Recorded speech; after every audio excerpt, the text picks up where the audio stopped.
మరో breaking news చూస్తున్నాం. కాసేపట్లో కేటీఆర్, హరీష్ రావు, బీఆర్ఎస్ నేతలు ప్రశాంత్ రెడ్డి, జీవన్ రెడ్డి, జాన్సన్ నాయక్ ఢిల్లీ వెళ్లనున్నారు. ఈడీ కస్టడీలో ఉన్న కవితను కలవనున్నారు. ఈ నెల 23 వరకు ఎమ్మెల్సీ కవితకు ఈడీ కస్టడీకి రౌజ్ అవెన్యూ కోర్టు అనుమతి ఇచ్చింది. ప్రతిరోజు కుటుంబ సభ్యులను, లాయర్లను కలిసేందుకు కవితకు కోర్టు అవకాశం ఇచ్చింది. ఈడీ కస్టడీలో కవితను కలిసేందుకు సమయం నిర్ధారించింది.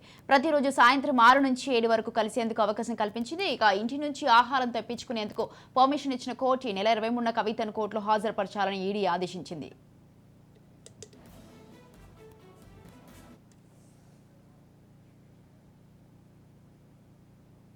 కాసేపట్ల కేటీఆర్, హరీష్ రావు, బీఆర్ఎస్ నేతలు ప్రశాంత్ రెడ్డి, జీవన్ రెడ్డి, జాన్సన్ నాయక్ ఢిల్లీ వెళ్లనున్నారు. ఇక ఈడీ కస్టడీలో ఉన్న కవితను కలవనున్నారు. ఈ నెల 23 వరకు ఎమ్మెల్సీ కవితకు ED custody Rouse Avenue court అనుమతిచ్చింది. ప్రతిరోజు కుటుంబ సభ్యులను, లాయర్లను కలిసేందుకు కవితకు కోర్టు అవకాశం ఇచ్చింది. రైట్, ఈ విషయంపై పూర్తి సమాచారాన్ని అందించడానికి మా ప్రతినిధి మహేందర్ ఫోన్ లైన్ లో ఉన్నారు. మహేందర్,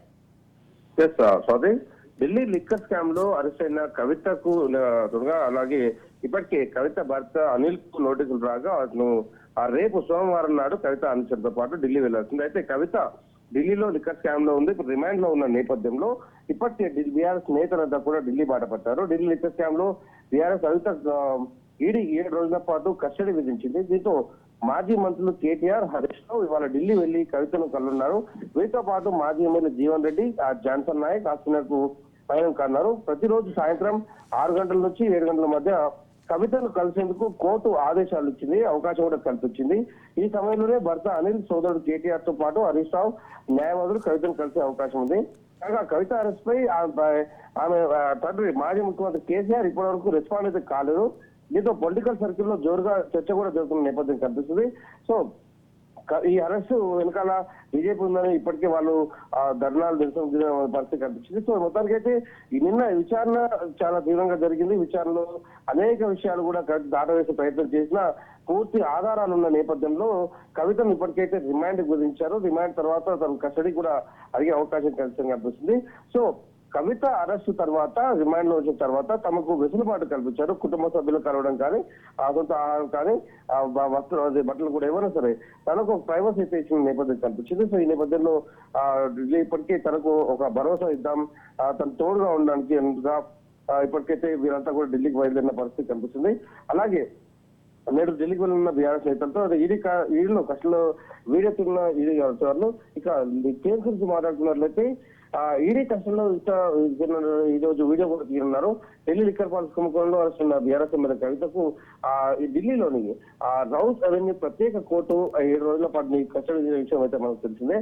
సో ఈ నెల 23 వరకు కూడా మధ్యాహ్నం 12 గంటల వరకు కూడా తిరిగి కోర్టులో హాజరుపరచాలని కూడా అధికారులు ఆదేశించిన నేపథ్యం. సో ఈ క్రమంలో కవిత అధికారులు శనివారం నిన్న 11:30 సమయంలో రౌజ్ అవెన్యూ కోర్టు ముందు వాళ్ళు హాజరుపరిచారు. అలాగే కవిత భర్త అనిల్ కు ఆమె వ్యక్తిగత 3 సిబ్బంది కూడా నోటీసులు ఇచ్చి రేపటి సోమవారం నాడు వాళ్ళు రావాలని కోరుతున్న నేపథ్యం. అయితే నేడే వారంతా కూడా ముందు వెళ్తూ ఎల్లుండి నేను కవితను అలాగే సందర్శించడానికి వాళ్ళు వెళ్తున్న పరిస్థితి పరామర్శించడానికి.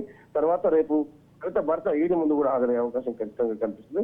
సో ఇప్పటికైతే తెలంగాణ రాష్ట్రంలో ఒక మాజీ ముఖ్యమంత్రి 2 సార్లు పర్యాయాలు ముఖ్యమంత్రిగా చేసినటువంటి కేసీఆర్ కూతురు అరెస్ట్ అవ్వడం అనేది అయితే తెలంగాణ రాష్ట్ర వ్యాప్తంగా సంచలనం రేపిన పరిస్థితి కనిపిస్తుంది.